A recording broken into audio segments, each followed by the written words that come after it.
Hi, I'm Nathan Smith, the Digital Programming Coordinator for the Central Arkansas Library System.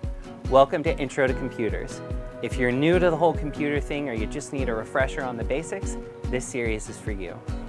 In previous videos, we've talked about the basic parts of the computer, we've gone into detail about how to use a keyboard, and we've talked about the most important things you need to know when using the mouse. In this video, we're going to dive into how to use touchpads, sometimes known as trackpads, like the ones found on laptops. If you haven't watched the previous video about the mouse or you don't already know how to use a traditional mouse, you'll want to go back and watch that one before we get into this one. There's one more thing worth mentioning here. There are a few different types of touchpads you might run across. The most common type nowadays is just a plain touchpad without any buttons, like the one on my computer I'm about to show you. However, some have physical buttons. On that sort of trackpad, the buttons work exactly like the buttons on a traditional mouse. Basic movement and clicking. When using a touchpad, you can move your mouse pointer by resting your finger lightly on the pad and sliding it in the direction you want the pointer to move, just like you would move a traditional mouse. You shouldn't need to apply any pressure for your touchpad to pick up on the movement. If your touchpad doesn't have buttons, and even if it does typically, you can click by giving it a little tap. Some touchpads will also respond when you add a little quick pressure, just like clicking the button on a mouse. You should feel a click and the pad push in. You may have to play around with your touchpad and test it out. What works will depend on your touchpad and on your computer settings. This functions in the same way as clicking the left mouse button on a traditional mouse. Ways to right-click.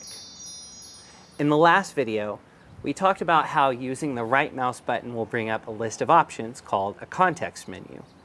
If your trackpad has individual buttons, you can just use the right button like you would on a regular mouse. If not, however, you have a few options. My favorite option is to use the two-fingered click or tap, like this. Just use two fingers to click instead of one, and you'll get the same options you would by right-clicking. This works on almost any computer. On Windows computers, there's another option that's usually enabled, and that's to tap the bottom right corner of your touchpad, where the right button would be if the touchpad had buttons on it. This works well enough, but in my experience, it can be a little confusing if you activate it by accident. I usually turn this option off on my own computers. On an Apple computer, you can hold the Control key while clicking if you prefer not to use a two-finger tap. Scrolling.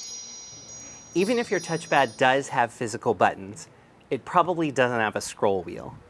Thankfully, there's a very easy way to scroll using the touchpad. This time, you'll want to use two fingers to brush or swipe. On a Windows computer, sliding two fingers in any direction will scroll that direction. Slow sliding forward will scroll up, back towards you will scroll down, and sliding left and right will take you in those directions. On an Apple computer, this is actually reversed. It works like a touchscreen on a smartphone or tablet, where you're sort of pushing the page around with your finger. On any computer, you can flip the scrolling direction in your settings if the way your computer does it feels unnatural to you. Pinch to zoom. This technique is one that your computer picked up directly from smartphones. If you want to zoom in or make something larger, or zoom out to see more of something, you can place two fingers on the touchpad, then slide them apart to zoom in, or slide them together to zoom out. In a lot of cases, this is significantly easier than finding the zoom control in the particular program you're using. Dragging with the touchpad. When using the drag and drop or rectangle select techniques, touchpads with separate buttons have quite an advantage. For those devices, all you need to do is click the button down, move the mouse pointer in the usual way with another finger, then release the button to drop. For touchpads without the buttons, it works similarly, but it can be a little more frustrating. First, get your mouse pointer in position. Then, hold down on the touchpad. Use a different finger to do the movement.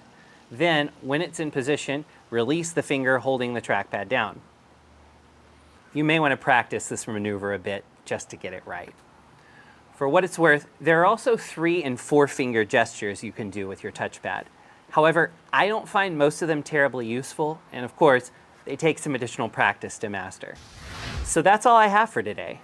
The touchpad is a nice way to get most of the functionality of a mouse in a more portable form, and some people even prefer it over a traditional mouse. Either way, now you know how to use a mouse or a touchpad to get around on your computer. In the next video, we'll talk about how to start your computer up, and we'll talk about some basic computer words you need to know. Then we'll dig into how to get around on your computer and how to do some common tasks. See you soon.